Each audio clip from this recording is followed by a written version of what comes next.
یا اس کی بے بسی کی ایک آخری حد ہوتی ہے. اور پھر یہ دور بھی آپ کا موجود ہے اور اس کی تفصیلات موجود ہیں. اور پھر چند سال کے بعد اسی شہر میں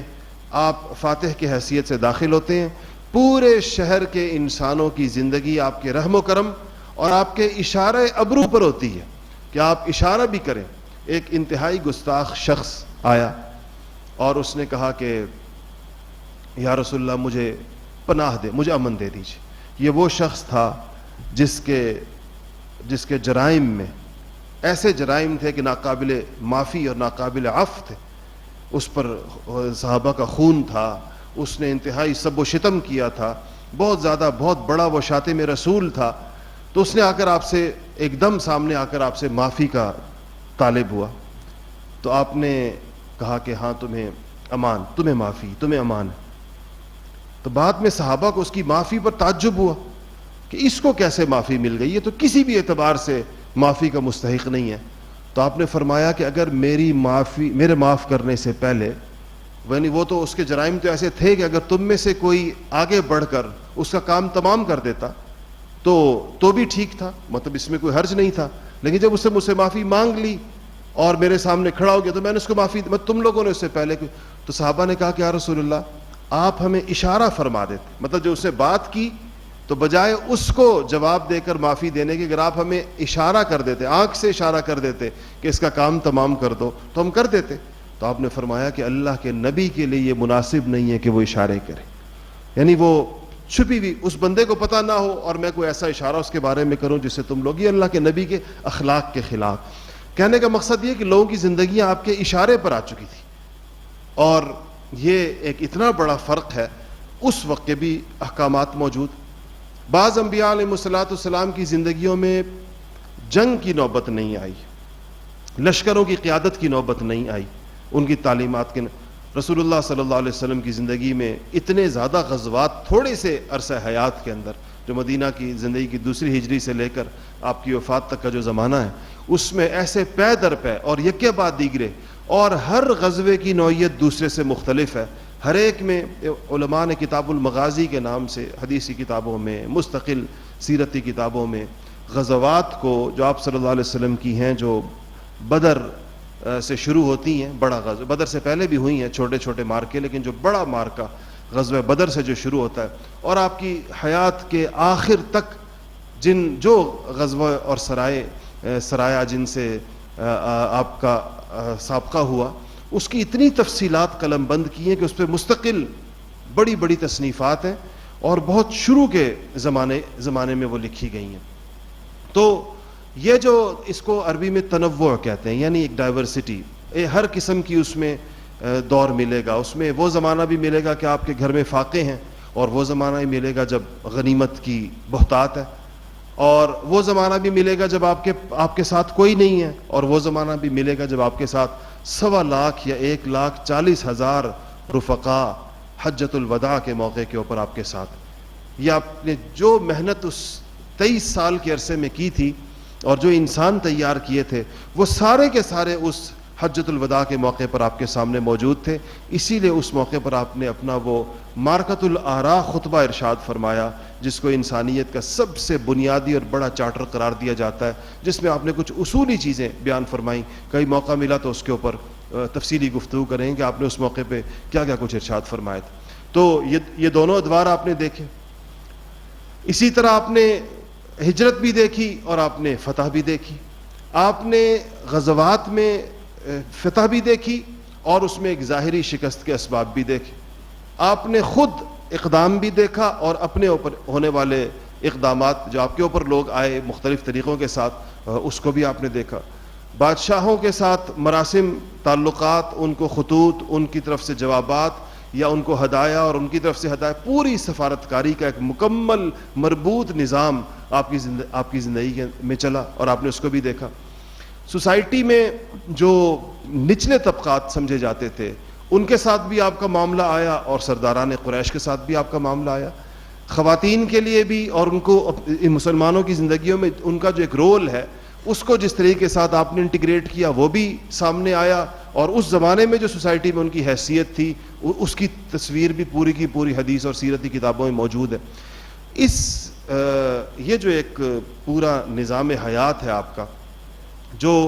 جس کا آغاز آپ کی پیدائش سے ایک طرح سے ہوتا ہے، کیونکہ آپ کی پیدائش اور اس کے بعد کے بہت سارے واقعات کا تعلق، اگرچہ وہی نہیں آئی تھی لیکن اس کا تعلق آپ کے پیغام کے ساتھ تھا.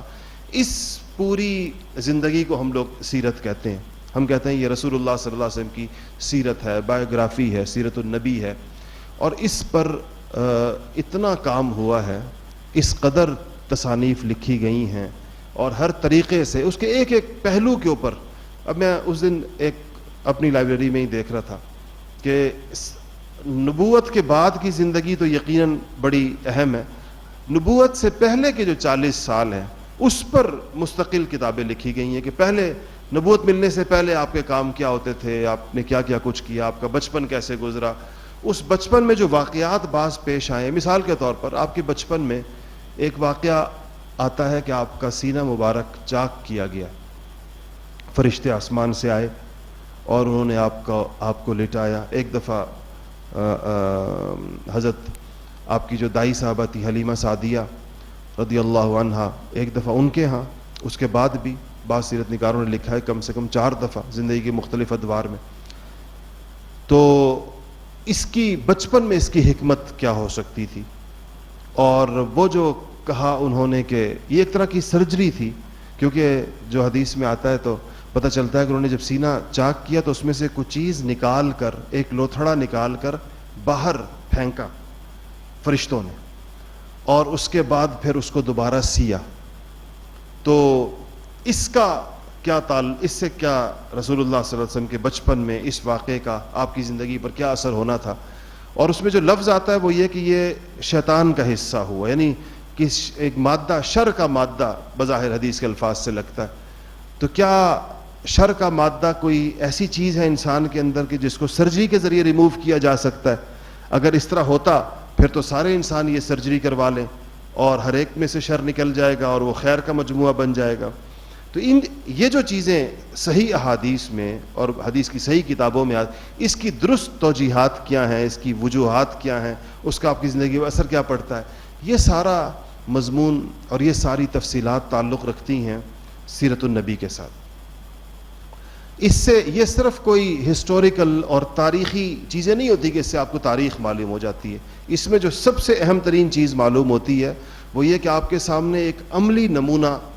اپنے تمام احوال کے ساتھ سامنے آ جاتا ہے، اور جب وہ سارے آ جاتا ہے تو آپ پر بھی زندگی مختلف ادوار آتے ہیں. دیکھیں آپ نے جوانی گزاری کہ کچھ جوانی سے گزر رہے ہیں، آپ نے اچھے حالات بھی دیکھے ہوں گے، برے حالات بھی دیکھے ہوں گے، ہر قسم کے انسان پر حالات. وَتِلْكَ الْأَيَّامُ نُدَاوِلُهَا بَيْنَ النَّاسِ، قرآن کہتا ہے لوگوں کے اوپر ہم حالات کو الٹتے پھیرتے رہتے ہیں، حالات بدلتے رہتے ہیں لوگوں کے. تو ہر قسم کے حالات جس سے بھی انسان گزر رہا ہو اس کے سامنے رسول اللہ صلی اللہ علیہ وسلم کی ذات مبارک کا ایک نمونہ اس کے سامنے ہوتا ہے کہ آپ صلی اللہ علیہ وسلم نے ان حالات میں ایسے کیا، اس زندگی کے اس دور میں ایسے کیا، اس زندگی کے اس مرحلے کے اوپر آپ نے ایسے کیا. اور یہی وہ چیز ہے جس کو اللہ جل شانہ نے ہمارے فرمایا کہ تم لوگوں کے لیے رسول اللہ صلی اللہ علیہ وسلم کی ذات میں اسوہ ہے اور نمونہ ہے. اس کے لیے ضروری ہے کہ ہمیں سیرت کی ایک ترتیب معلوم ہو اور ہمیں ایک پورا نقشہ ہمارے ذہن میں موجود ہو کہ رسول اللہ صلی اللہ علیہ وسلم کی حیات مبارکہ آپ کی پیدائش سے لے کر آپ کی وفات تک، اور آپ کی وفات کے بعد کے جو 30 سال جس کے بارے میں آپ نے ارشاد فرمایا کہ میرے بعد 30 سال تک میرے ہی نہج پر اور میرے ہی طرز پر مسلمانوں کا نظام قائم رہے گا، یعنی خلافت راشدہ کے جو 30 سال ہے، اس کو اگر اس کے ساتھ جوڑ لیا جائے تو یہ 30 سال اور آپ کی حیات کے اگر آپ پورے 63 سال لیں تو 63 سال، یا پھر اگر آپ اس کے آخری 23 سال لیں تو یہ کوئی نصف صدی تقریباً بنتی ہے. اس نصف صدی سے مسلمانوں کی آگاہی کم سے کم ایسے ہونی چاہیے جیسے ایک پوری تصویر اور ایک پورا نقشہ ان کے سامنے ہو. اس کے لیے ایک تجویز میرے ذہن میں ایک ترتیب یہ ہے کہ ہم انشاءاللہ اگلے جمعے سے سیرت کو ایک ترتیب کے ساتھ شروع کریں گے، اور ارادہ یہ ہے کہ یہ 50 ہفتوں میں ختم ہو جائے. ایک سال میں 52 ہفتے ہوتے ہیں، تو اگر 50 ہفتوں میں 50 لیکچرز میں یہ پوری ہو جائے تو آپ کے سامنے ایک پورا نقشہ اس کا آ جائے گا. اور اس میں صرف یہ نہیں کہ آپ کو اس کی تاریخ بتائی جائے، جو اس کا سب سے اہم حصہ ہے اور وہ ہے کہ اس سے درس کیا ملتا ہے. مثلا غزوہ بدر ایک اس کی ہسٹری ہے، ایک اس کی تفصیلات ہیں، ایک اس کے واقعات ہیں، یہ ہوا یہ ہوا یہ ہوا، بڑا امپورٹنٹ بڑا اہم چیز ہے. غزوہ بدر کا سبق کیا نکلا، اس سے مسلمانوں کے لیے قرآن کی اتنی آیتوں کے اندر اس کا ذکر ہے، اتنی صورتوں میں اس کا ذکر ہے، اتنا بڑا حصہ قرآن شریف کا غزوہ بدر کے واقعات پر ہے، تو یقیناً اس کے لیے قیامت تک کے انسانوں کے لیے اس میں کچھ نکات جو بالکل کیٹیگوریکلی جن کو الگ کیا جا سکتا ہے کہ غزوہ بدر سے ایک یہ بات پتہ چلی، دوسری یہ چلی، تیسری یہ چلی، چوتھی یہ چلی. یہ اس کے ساتھ اگر ہر چیز کے ساتھ ہجرت ہے، واقعہ کہ ہجرت کا اپنی جگہ ہے، ہجرت کا درس کیا ہے، غزوہ احد اور بدر کی صورتحال ایک دوسرے سے بالکل مختلف ہے، تو دونوں کا پیغام کیا ہے، اپنی اپنی جگہ پر اس قسم کے حالات میں کیا کیا جاتا ہے، اس کے لیے انشاءاللہ اللہ نے چاہا تو ہم اگلے ہفتے سے اس کو شروع کریں گے.